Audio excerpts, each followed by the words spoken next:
Hello मेरे प्यारे students, कैसे हो आप सब। आज हम एक जो नन्ना मुन्ना नया सा टॉपिक इंट्रोड्यूस हुआ है एसएससी सीजीएल में, प्रोबेबिलिटी, उस पे कुछ क्वेश्चंस आए हैं एसएससी सीजीएल मेंस 2022 में, उन पे डिस्कशन करेंगे। और डिस्कशन शुरू करने से पहले 2-3 मिनट में एक जो बेसिक्स है प्रोबेबिलिटी का, जो क्रक्स है, उसको समझ लेते हैं। तो प्रोबेबिलिटी हमारा कहता क्या है कि कोई भी जो घटना होने वाली है उसके होने की संभावना क्या है, किसी बात के होने की संभावना क्या है, प्रायिकता क्या है, how likely something is going to happen. Definition क्या कहती है प्रोबेबिलिटी की, कि अगर हम डेफिनेशन की बात करें तो probability of an event, E for event, ठीक है, इवेंट यानी कि घटना, तो किसी इवेंट या घटना के होने की प्रायिकता या प्रोबेबिलिटी होती है N E upon N S. N E यानी कि नंबर ऑफ फेवरेबल आउटकम्स और एन एस यानी कि number of total outcomes. Total outcomes यानी कि कुल तरीके जो हो सकते हैं किसी भी घटना के होने के, जो क्वेश्चन में दिया होगा। और फेवरेबल आउटकम वो होंगे जो कि क्वेश्चन में दी हुई जो शर्त होगी, जो कंडीशन होगी, उसको फुलफिल करेंगे। क्वेश्चन में दी हुई कंडीशन या शर्त को पूरी करने के तरीके।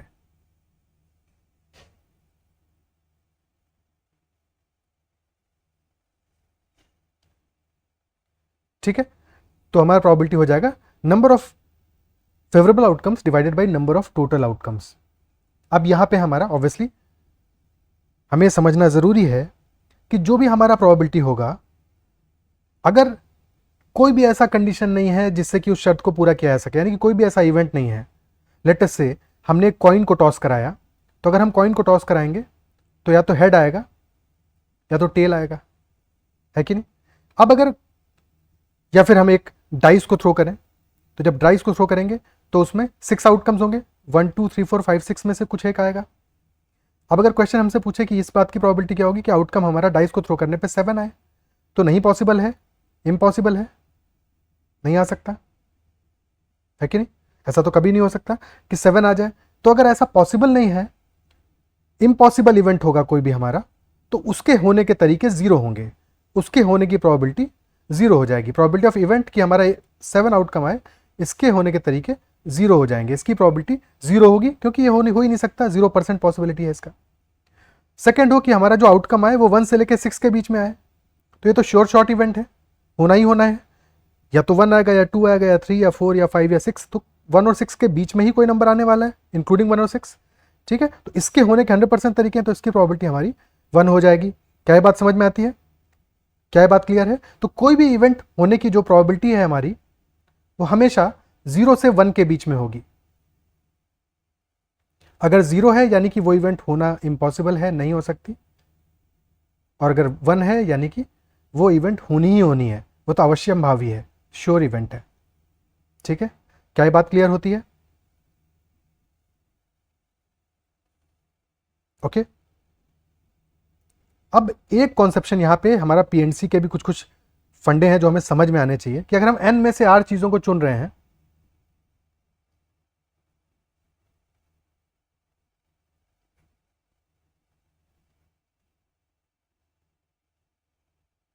तो एन में से आर चीजों को चुनने के तरीके कितने होंगे। इनको हम कहते हैं NCR, C for combination. N में से आर चीजों को चुनने के तरीके होंगे एनसीआर, और फॉर्मूला इसका बनता है N factorial upon N minus R factorial into R factorial. ठीक है, और एन फैक्टोरियल तो हमें पता ही, एन फैक्टोरियल होता है N into N minus 1 into N minus 2 till 1।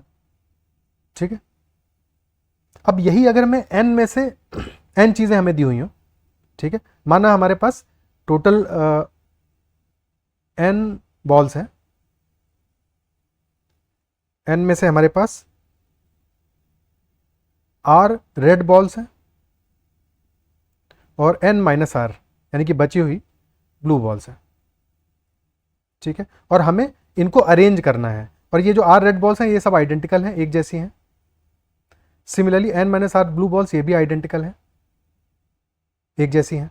ठीक है, तो इनको अरेंज करने के तरीके कितने होंगे, इसको भी अगर हम करेंगे, अगर हम एन बॉल्स को अरेंज करते तो तरीके होते हैं एन फैक्टोरियल, लेकिन इनमें से आर बॉल्स एक जैसी हैं, सारी की सारी रेड हैं, तो डिवाइड करना पड़ेगा इसको आर फैक्टोरियल से। Similarly N minus R balls भी एक जैसी हैं, सारी की सारी ब्लू हैं, तो एन माइनस आर फैक्टोरियल से भी डिवाइड करना पड़ेगा। तो अगर एन बॉल्स हैं हमारी, जिसमें से दो तरह की बॉल्स हैं, या तो रेड हैं या ब्लू हैं, तो उनको अरेंज करने के तरीके क्या गया, N factorial divided by R factorial into N minus R factorial, यानी कि ये भी तो एनसीआर के बराबर ही हो गया है कि नहीं? क्या ये बात समझ में आती है? ठीक है, तो ये भी एक चीज हमें समझ में आनी चाहिए। फिर कई बार क्वेश्चन में क्या होगा कि इंस्टेड ऑफ प्रोबेबिलिटी की वैल्यू हमें रेशियो के रूप में देने के परसेंटेज में दी होगी। देखो प्रोबेबिलिटी की वैल्यू हमको रेशियो के रूप में भी दी हो सकती है। प्रोबेबिलिटी हमारा जो है किसी भी इवेंट का, वो रेशियो के रूप में भी दिया हो सकता है, प्रपोर्शन के रूप में भी दिया हो सकता है, ठीक है, और परसेंटेज के रूप में भी दिया हो सकता है। रेशियो यानी कि लेटेस्ट से अगर क्वेश्चन ये कहे कि हमारी एक बॉक्स में से 5 बॉल हैं, उनमें से ब्लू बॉल चुनने की प्रोबेबिलिटी 2/5 है, यही प्रपोर्शन में 2:5 लिखा होगा, ठीक है, और परसेंटेज में ये हो जाएगी 40%। तो तीनों ही तरीकों से हमें प्रोबेबिलिटी की वैल्यू गिवन हो सकती है, ठीक है। अगर ब्लू बॉल चूज करने की प्रोबेबिलिटी जो हमारी है वो है 2/5, तो यहाँ पे हमें ये भी समझ में आना चाहिए कि 2/5 के अलावा, यानी कि 5 केसेस हैं हमारे, टोटल केसेस है 5, जिसमें से काम के केसेस टोटल हमारे फेवरेबल केसेस कितने हैं, वो है 2, ठीक है। यानी कि 5 में से 2 ऐसे केसेस हैं जबकि ब्लू बॉल आएगी, बचे हुए 3 केसेस में ब्लू बॉल नहीं आएगी। तो प्रोबेबिलिटी ऑफ कि हमारा आउटकम ब्लू ना हो, ब्लू बॉल ना आए, इसकी जो प्रोबेबिलिटी होगी वो 1 में से ब्लू बॉल आने की प्रोबेबिलिटी को सब्ट्रैक्ट करके हमें मिलेगी। क्या ये बात समझ में आती है? ठीक है, यानी कि ब्लू बॉल ना आने की प्रोबेबिलिटी हो जाएगी 1 माइनस 2/5, यानी कि 3/5। सिमिलरली अगर क्वेश्चन ये कहे कि एक पर्सन है जो कि 40% केसेस में सच बोलता है, ठीक है, 40% यानी कितना हुआ, 40% कितना हुआ, 2/5।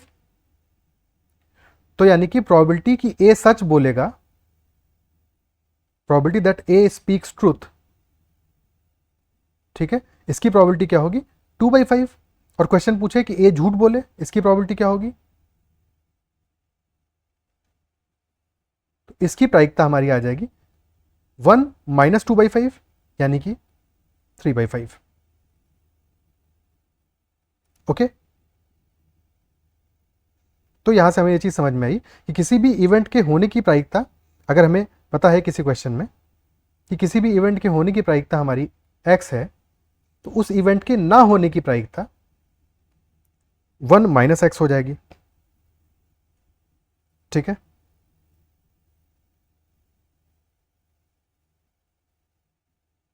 क्लियर है?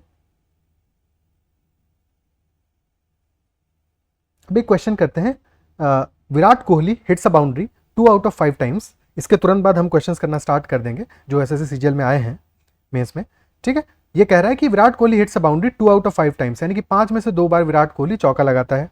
तो अगर वो टोटल 8 गेंदें खेलता है, if he plays total 8 balls, then what is the probability that he will hit a boundary exactly thrice. तो इस बात की प्रायिकता क्या होगी कि वो इसमें से 3 बार चौके मारेगा। तो हमें पता है कि प्रोबेबिलिटी क्या है कि विराट कोहली एक बाउंड्री हिट करेगा, इसकी प्रोबेबिलिटी है 2/5, क्योंकि 5 में से 2 बार वो चौके मारता है, ठीक है। वो टोटल 8 गेंदें खेल रहा है और हमें एग्जैक्टली कितने चौके चाहिए, 3 चौके चाहिए, 3 बाउंड्रीज चाहिए। इसका मतलब क्या हुआ कि 8 बॉल्स में से 3 बॉल्स पे बाउंड्री आएगी और बची हुई 5 बॉल्स पे बाउंड्री नहीं आएगी, है कि नहीं? बची हुई 5 बॉल पे बाउंड्री नहीं आएगी।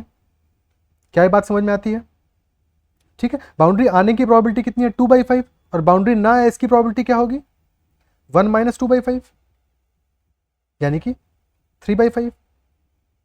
क्लियर है? अब 8 में से हमें 3 ऐसी बॉल चाहिए जिसपे की बाउंड्री आएगी। वो कौन सी 3 बॉल होंगी ये तो पता नहीं, बट वो सेलेक्ट करनी पड़ेगी ना हमको, और बची हुई 5 पे बाउंड्री नहीं आएगी।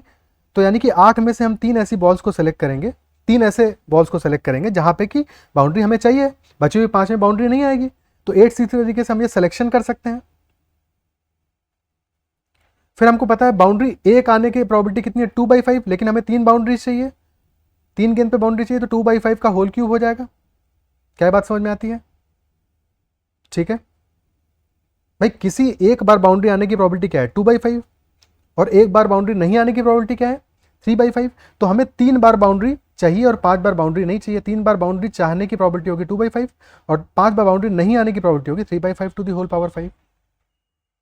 ठीक है, अगर हम इसको जनरली बात करें तो n में से अगर हमें r बार चाहिए कि बाउंड्री आए तो NCR तरीके से पहले में वो जगह सेलेक्ट करनी पड़ेगी, वो बॉल सेलेक्ट करनी पड़ेगी जहां पे की बाउंड्री आए, और बाउंड्री आने की हर बार की प्रोबेबिलिटी क्या है 2/5 है, यानी कि 2/5 टू द पावर r। ठीक है, और बचे हुए केसेस में हमें बाउंड्री नहीं चाहिए तो वहां पे 3/5 to the power n-r। Clear है? ठीक है, क्या ये बात समझ में आती है? तो यही हमारा आंसर हो जाएगा। ठीक है, ये हमारा इस क्वेश्चन में आंसर हो जाएगा, इसको कैलकुलेट कर लेंगे। अब क्वेश्चंस करना स्टार्ट करते हैं। तो पहला क्वेश्चन जो आया कि एक ग्लास जार है हमारा, एक कांच के पात्र में 6 सफेद गेंदे हैं, 6 सफेद कंचे हैं, 8 काले कंचे हैं, 4 लाल कंचे हैं और 3 नीले कंचे हैं। यानी टोटल कितने कंचे हुए 6 + 8 + 4 + 3 8 6 14 + 7 टोटल 21 कंचे हैं। क्वेश्चन हमसे पूछ रहा है यदि पात्र में से यादृच्छिक रूप यानी कि रैंडमली, ठीक है, आंख पे पट्टी बांध के, ठीक है, अगर हम एक कंचा चुनते हैं, रैंडमली चुनते हैं, यानी कि हमें पहले से नहीं पता है हम कौन सा कंचा चुन रहे हैं, हमने आंखों को बंद करके कंचा एक चुना और फिर बाद में देखा। तो क्वेश्चन हमसे पूछ रहा है कि अगर मैं रैंडमली एक कंचा चूज किया है, एक कंचा निकाला है जार में से, तो उसकी ब्लैक या ब्लू होने की, काले या नीले रंग के होने की प्रायिकता प्रोबेबिलिटी क्या होगी। यानी कि क्या हमारे काम की इवेंट है, या तो वो काला हो और हमें पता है 8 काले कंचे हैं, या तो वो नीला हो और 3 हमारे नीले कंचे हैं। तो फेवरेबल आउटकम कितने हुए हमारे 8 + 3, ये हमारे काम का आउटकम है, और टोटल कंचे हैं 21। 21 में से एक निकालने के 21 तरीके होंगे और इन 8 + 3 11 में से एक निकालने के 11 तरीके होंगे। तो हमारी प्रोबेबिलिटी क्या आ जाएगी, इस केस में प्रोबेबिलिटी हमारी आ जाएगी 11/21। ऑप्शन बी हमारा आंसर हो जाएगा। क्या ये बात समझ में आती है? ठीक है, क्या ये बात क्लियर होती है? ओके, नेक्स्ट क्वेश्चन लेते हैं। अगला सवाल कह रहा है कि ए 7 में से 5 बार सच बोलता है, यानी कि अगर 7 बार उसको मौका मिलेगा तो 5 बार तो सच बोलेगा, बाकी 2 बार वो झूठ बोलेगा। सबका ये हाल है आजकल। बी 9 में से 8 बार सच बोलता है, ठीक है, तो अगर बी को 9 बार मौका मिलेगा तो 8 बार सच बोलेगा। यानी कि अगर हम ए के बारे में बात करें तो प्रोबेबिलिटी कि ए सच बोले, ठीक है, इसकी प्रोबेबिलिटी क्या होगी, वो 7 में से 5 बार यानी कि 5/7 होगी। ठीक है, और प्रोबेबिलिटी इस बात की कि बी सच बोले, इसकी प्रोबेबिलिटी होगी 8/9, 8/9। और अगर सच बोलने की प्रोबेबिलिटी 5/7 है ए की, तो ए झूठ बोलेगा, इसकी प्रोबेबिलिटी क्या होगी, हो जाएगी 1 - 5/7 यानी कि 2/7। और इसी तरह से बी झूठ बोले, इसकी प्रोबेबिलिटी क्या होगी, वो हो जाएगी 1 - 8/9 यानी कि 1/9। क्वेश्चन हमसे पूछ रहा है इसकी क्या प्रायिकता होगी कि एक ही तथ्य को कहने में वे एक दूसरे का खंडन करेंगे, probability that they contradict each other in stating the same fact. ठीक है, तो एक दूसरे को कॉन्ट्राडिक्ट करेंगे का मतलब क्या हुआ, कॉन्ट्राडिक्शन कब आएगा, खंडन कब आएगा, जबकि उनमें से एक सच बोले और एक झूठ बोले। ठीक है, तभी तो खंडन होगा। और ऐसा कितने तरीकों से हो सकता है भाई, एक हमारा केस बन सकता है जबकि ए सच बोले और बी झूठ बोले, दूसरा केस बनेगा जबकि बी सच बोले और ए झूठ बोले। ठीक है, तो पहले केस की प्रोबेबिलिटी क्या होगी, जब हमारा ए सच बोलेगा और बी झूठ बोलेगा, इसकी प्रायिकता क्या होगी, ए के सच बोलने की प्रोबेबिलिटी कितनी है 5/7 है, यानी कि 5/7 से ए सच बोलेगा, और बी झूठ बोले इसकी प्रायिकता है 1/9। और हमें पता है कि दोनों एक दूसरे से इंडिपेंडेंटली, यानी कि ए सच बोलेगा झूठ बोलेगा, इसका बी के सच या झूठ बोलने से कोई मतलब नहीं है। ठीक है, तो यहां पे प्रोबेबिलिटीज को हमें मल्टीप्लाई करना पड़ेगा। ठीक है, दोनों एक दूसरे पे डिपेंडेंट नहीं है, बिल्कुल अलग अलग है, उनको नहीं पता है।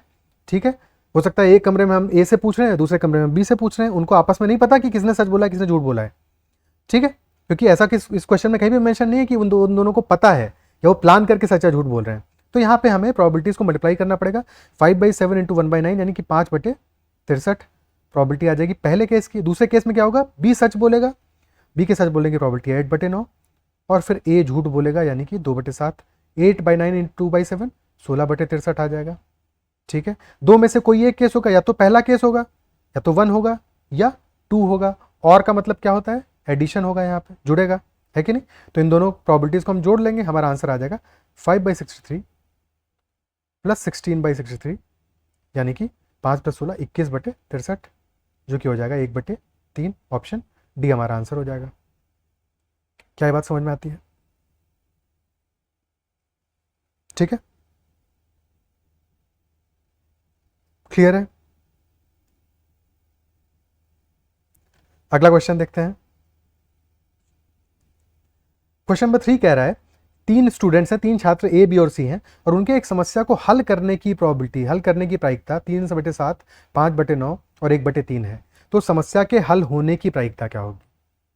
ठीक है, 3 स्टूडेंट हैं, ये समस्या को हल करेंगे, इनकी अपनी अपनी प्रोबेबिलिटी दी हुई है, और हमें क्या करना है, हमें वो प्रोबेबिलिटी निकालनी है कि वो क्वेश्चन हमारे लिए सॉल्व हो जाए, वो समस्या हमारी हल हो जाए।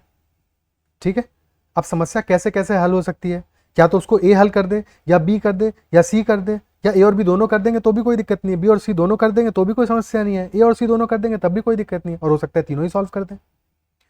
तो हम कैसे निकालेंगे, यहाँ पे अप्रोच हमारी क्या होनी चाहिए ऐसे किसी क्वेश्चन में, कि हमें बस इतना निकालना है कि समस्या किसी तरह से सॉल्व हो जाए।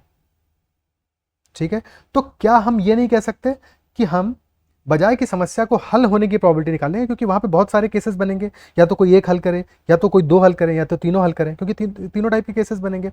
हम ये प्रोबेबिलिटी निकाल लें कि कब समस्या हल नहीं होगी।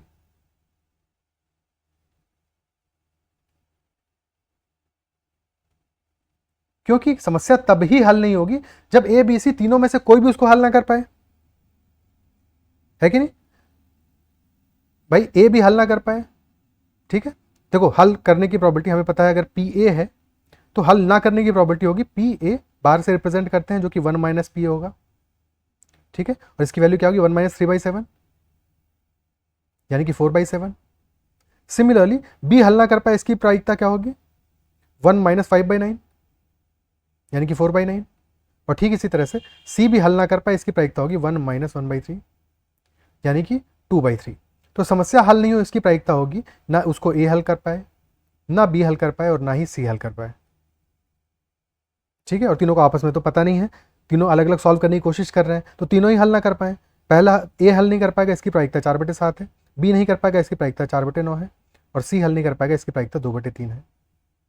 ठीक है, तो 4 चौको 16 दूनी 32/63 दिया। एक सेकंड यहाँ पे एक कुछ, हाँ ये 1/5 है एक्चुअल में, ये मिसप्रिंट हो गया है, 1/5 है। ठीक है, अदरवाइज ऑप्शन कोई मैच नहीं करेगा, कॉन्सेप्ट तो हमने ठीक लगाया है, पर 1/5 वैल्यू होगी। ठीक है, अदरवाइज फिर वो आंसर में कन्फ्यूजन आ जाएगा।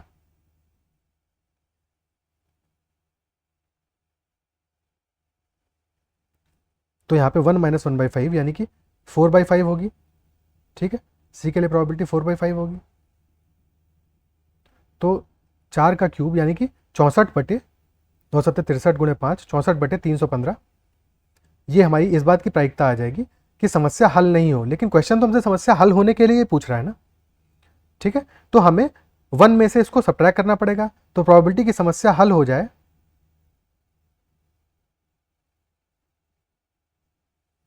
ये हो जाएगी हमारी 1 - 64/315। ठीक है, यानी कि आंसर हो जाएगा 315 - 64/315, जो कि आ जाएगा 251/315। आई होप क्लियर हुआ होगा, कहीं कोई समस्या। ऑप्शन सी हमारा आंसर हो जाएगा। ठीक है, अभी क्योंकि हमने प्रॉपरली बेसिक्स तो नहीं किया, बहुत डिटेल में नहीं किया, इसलिए अच्छे से समझा के बता रहा हूँ। बाकी इन सब चीज़ों को करने में इतना समय नहीं लगेगा, इसको बहुत आसानी से सॉल्व किया जा सकता है। मेथड यही होगा बट शॉर्ट में हो जाएगा। ठीक है, क्लियर होता है। ओके, अगला क्वेश्चन करते हैं जो कि एसएससी सीजीएल में आया। तो नेक्स्ट क्वेश्चन है जो कि सबसे मुश्किल सवाल था इन चारों में से। हालांकि इसके लिए भी हमने पीछे थोड़ा बहुत कॉन्सेप्ट समझ लिया ताकि अब इसको समझना हमारे लिए आसान हो जाए। कि एक व्यक्ति 8 शॉट में से 5 बार लक्ष्य पर निशाना लगा सकता है। A person can hit a target 5 times out of 8 shots. ठीक है, 8 में से 5 बार वो टारगेट को हिट कर सकता है।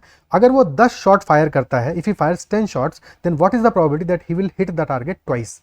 अगर वो 10 शॉट फायर करता है तो इस बात की प्रायिकता या संभावना क्या होगी कि वो 2 बार निशाना लगा लेगा। यानी कि हमें क्या चाहिए, टोटल 10 शॉट वो फायर करेगा, इसमें से 2 टारगेट को हिट करें और बाकी 8 टारगेट को मिस करें। अब ये कौन से 2 होंगे ये तो हमें नहीं पता, लेकिन 10 में से 2 को हिट करना चाहिए और 8 को मिस करना चाहिए। ठीक है, हिट करने की प्रायिकता हमको प्रोबेबिलिटी क्या दी हुई है, 5/8, क्योंकि 8 में से 5 बार निशाना लगाता है, यानी कि हिट करने की प्रोबेबिलिटी होगी 5/8। और मिस करने की प्रोबेबिलिटी क्या होगी, जब वो नहीं हिट करेगा, यानी कि 1 - 5/8, जो हो जाएगा 3/8 के बराबर। ठीक है, अब 10 में से 2 बार उसको हिट करना है, कौन से 2 हमें नहीं पता, तो ये 2 चुनने पड़ेंगे। इसके तरीके होंगे 10c2। ठीक है, सिलेक्शन करना पड़ेगा, selection of 2 out of 10 shots जिनमें हिट करना है। ठीक है, इसके तरीके होंगे 10c2। और हमें पता है कि फिर 2 हिट करने के प्रायिकता क्या होगी, 1 हिट करने की 5/8 है, 2 हिट करने की 5/8 का स्क्वायर, और बाकी जो 8 मिस करने हैं इसकी प्रायिकता होगी, 1 मिस करने की प्रायिकता है 3/8, तो 8 मिस करने की प्रायिकता हो जाएगी 3/8 की पावर 8। क्या ये बात समझ में आती है? ठीक है, 10c2 हमारा हो जाएगा 10 × 9/2। ठीक है, अगर आप नए हो NCR फॉर्मूले में थोड़ा सा आपको दिक्कत होता है तो ये हो जाएगा 10 factorial divided by 8 factorial into 2 factorial. ठीक है, तो 10 × 9 × 8 फैक्टोरियल और नीचे 8 फैक्टोरियल इंटू 2 फैक्टोरियल, यानी कि 2, 8 फैक्टोरियल से 8 फैक्टोरियल कट जाएगा। 10 × 9/2 मल्टीप्लाइड बाई 5 का स्क्वायर बटे 8 का square multiplied by 3 to the power 8 बटे 8 टू द पावर 8। ठीक है, तो ये आ जाएगा हमारा 8 टू द पावर 10 हो गया ये तो। ठीक है, और ये वैल्यू कितना आएगा, 10 × 9/2 यानी कि 45 इंटू 5 का स्क्वायर यानी कि 25 इंटू 3 की power 8 divided by 8 to the power 10। हमें ये वैल्यू निकालनी है, 45 × 25 क्या होगा। ठीक है, 45 × 25 क्या आ जाएगा,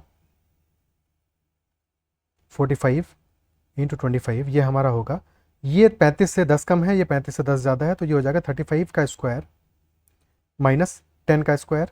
ठीक है, यानी कि 35 का स्क्वायर होगा 3 चौको 12, 1225 माइनस 100, यानी कि ये वैल्यू आ जाएगी हमारी 1125 into 3 to the power 8 divided by 8 to the power 10। Option D हमारा आंसर हो जाएगा। क्या बात समझ में आती है? ठीक है, तो अच्छा सवाल था ये, बट आई होप आपको ये क्लियर हुआ होगा, समझ में आएगा, क्योंकि हमने थोड़ा सा बेसिक इसके पहले देख लिया ताकि आपको समझने में बहुत ज़्यादा दिक्कत ना हो। बाकी ऐसा नहीं है कि मैंने पूरा प्रोबेबिलिटी से पढ़ा दिया, हमने छोटे शॉर्ट में ही समझा है। ठीक है, तो इस सेशन में मैंने आपको प्रोबेबिलिटी पूरी तरह से प्रायिकता सिखाई नहीं है, सिर्फ आपको थोड़ा सा आपके कंफर्ट जोन से बाहर निकाला है ताकि आपको प्रायिकता का जो डर है या हवा है वो खत्म हो थोड़ा। ठीक है, आई होप आपको ये सेशन बहुत पसंद आया होगा, सारे क्वेश्चंस का जो अप्रोच है और जो सॉल्यूशंस हैं वो समझ में आए होंगे। इस सेशन को लाइक ज़रूर कीजिएगा और do appreciate what ever you liked about the video. ठीक है, तो कमेंट करके अपना फीडबैक ज़रूर दीजिएगा। अगर आपको कोई भी डाउट हो तो आप शेयर कर सकते हैं कमेंट में, और मैं प्रोबेबिलिटी को डिटेल में पढ़ाने का सोच रहा हूँ, जल्दी ही पढ़ाऊँगा, तो कमेंट कीजिएगा अगर आप चाहते हैं कि एग्जॉस्टिव सेशन लाया जाए इस टॉपिक पे जल्दी से जल्दी। इतना ही रखते हैं आज के सेशन में। पढ़ते रहिए, अपना ख्याल रखिए और दूसरों की मदद करते रहिए। सेशन को अपने दोस्तों से ज़रूर शेयर कीजिएगा, उन तक भी ज़रूर पहुँचाइएगा। आज के लिए इतना ही रखते हैं। Thank you very much, bye bye, take care.